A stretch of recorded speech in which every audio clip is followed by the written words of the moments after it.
917.17 I first heard about Richard Benson decades ago in an anAperture article on the portfolios he printed with Paul Strand at the end of Strand's life. From Calvin Tompkins' 1990 profile in The New Yorker, I discovered that Benson had started his career in the mid-1960s as a camera operator at the legendary Connecticut printing firm, Meriden Gravure. What he inhaled at Meriden, you might say, was a tradition of exquisite printing for illustrious clients. In 1972, he left Meridian to make his own photographs and to work as freelance half-tone cameraman and printer. Over the next few years, Benson and a handful of other innovative offset printers, Sid Rappaport was another larger-than-life personage, helped revolutionize printing black-and-white photographs.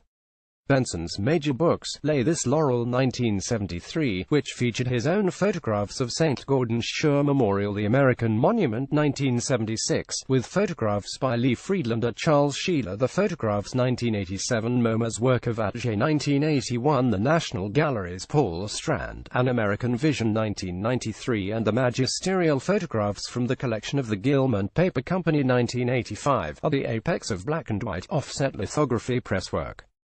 When I met Benson in 1996, he was just beginning what would turn out to be a 10-year tenure as Dean of the School of Art at Yale. He sat me down in his office in the Paul Rudolph AA building and explained how Photoshop curves worked as he adjusted a Friedlander photograph he was preparing for publication. At that point, Benson was scanning his 8x10 transparencies and printing them on a Hewlett-Packard DesignJet plotter. Prints were casually strewn all over the office. After the Photoshop tutorial, he barked, "Oh, take some, if you like them so much," and I gathered up a few prints. Over the next few years, as Yale MFAs made their way to UCLA to teach for me, I carefully quizzed them about Benson's ideas on all things digital.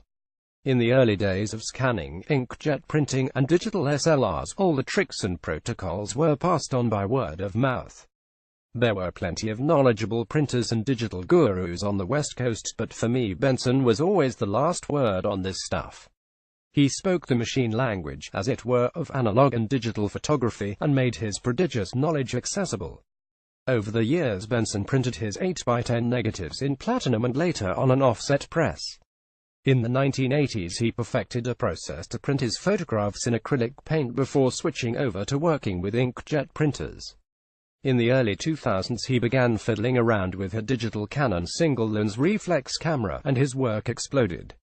The subjects of these new pictures were pure Benson: oil wells, trucks, irrigation systems, snowplows, cemeteries, houses, boats, apple trees in snow, cinder blocks, aluminum siding, pumpkins, pulsating with color. Then came his shows at Pace McGill, where he exhibited these new works as multiple impression inkjet prints made on a kit-bashed 4880 Epson printer. In 2011, North South East West was published collecting these photographs. As revolutionary as his earlier duotone and tritone black-and-white printing was, North South East West upped the ante. It is easily the most beautiful book of color photographs ever printed.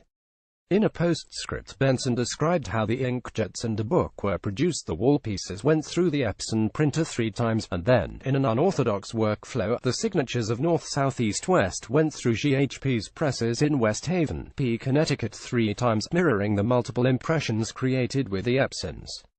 Stories of Benson's technical smarts abound, and not only on the press room floor. Consider the platform he constructed to photograph the Shore Memorial in Boston, or the precise adjustments he made to his Epson printer for those multiple impression inkjets, or the Model A that he drove, or the incredibly painstaking photographs made using acrylic paint. These were technological problems solved by someone with arcane know-how and gumption.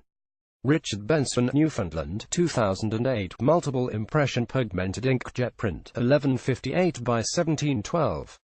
Courtesy Pace McGill Gallery, New York. The last time I saw Benson was a few winters ago on an early morning train to Boston. We bumped into each other in the CAF car and reflected on our respective mothers' struggles with dementia. And, of course, we talked about photography too. Benson said he'd stopped printing his pictures on paper. He was now creating images to be displayed on 4K monitors. And, of course, he was the one writing code.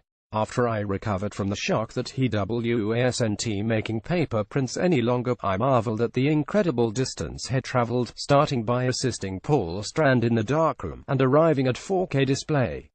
While Benson loomed large in my creative imagination, I really knew him only slightly, and this meeting on Amtrak was typical of our brief conversations.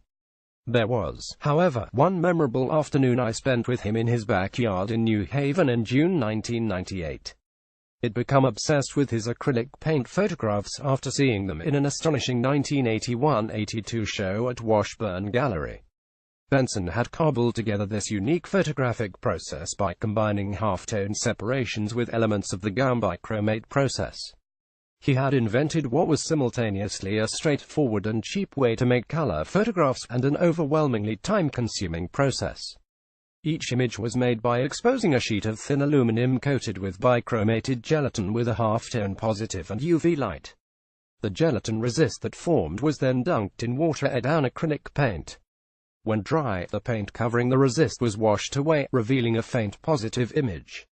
Each cycle of exposure, coating, washing off, and drying took about an hour, and the process itself was repeated multiple times to build up an image. This approach was clearly not for the impatient, like me, but I stumbled along, making some very unsuccessful pictures. After I peppered Benson with questions over the telephone, he said, "Oh, just come over and I'll show you the damn things." By this point, it was 1998, had already abandoned the labor-intensive process. When I arrived at his house, he rummaged around, located a half-dozen acrylics, and poured 2 glasses of red wine.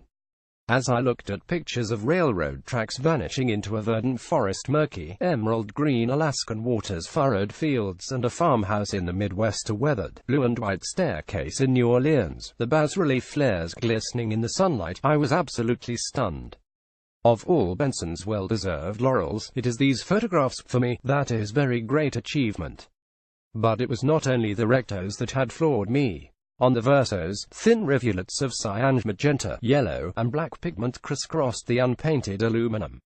Like the fingers of a great Merlot running down the interior of a wine glass, these inadvertent ribbons of paint indexed the creative intelligence that had crafted some of the most sumptuous and challenging color photographs imaginable.